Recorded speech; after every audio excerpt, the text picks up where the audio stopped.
দেখুন, আজ আমি বানাচ্ছি দই চিকেন, জল ছাড়া দই চিকেন। আজ বানানোর জন্য দই চিকেন বানানোর জন্য আমি কড়াইতে সাদা তেল দিয়েছি, দিয়ে তার মধ্যে আমি ফোড়ন দিয়ে দিয়েছি দারচিনি, লবঙ্গ, এলাচ এবং গোলমরিচ দিয়ে একটু বেশ গন্ধ বেরোবে, তখন আমি আদা রসুনের পেস্ট দিয়ে দিয়েছি। 4 চামচ মতন আদা দিয়েছি, আর 2 চামচ মতন রসুন দিয়েছি, আর 1 চামচের মতন কাঁচা লঙ্কা বাটা দিয়ে দিয়েছি। দিয়ে বেশ নাড়তে তারপরে আমি যে পেঁয়াজটা কুচিয়ে রেখেছিলাম সেই পেঁয়াজটা দিয়ে দিয়েছি। দুটো পেঁয়াজ বড় বড় দেখে সেই কুচানো পেঁয়াজটা দিয়ে দিয়েছি।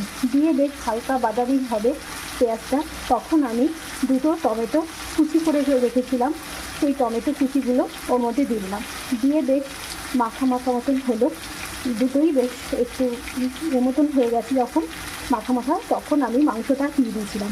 দিয়ে এবার মাংসটার সাথে এই মশলাগুলোকে, মানে সবজিগুলোকে, পেঁয়াজ, আদা, রসুন, কাঁচা লঙ্কা, টমেটো, এগুলো সব মশলাটা বেশ মাখিয়ে নিলাম। কড়াইয়ের মধ্যেই তেলের মধ্যে এগুলোকে ভালো করে মাখিয়ে নিলাম। এবং এটা আমি ডিম আঁচে করছি, মাংসটা দিয়ে অনেক জল বেরোচ্ছে, সেই জন্য আমি এটাকে ডিম আঁচের মধ্যে রান্না করছি।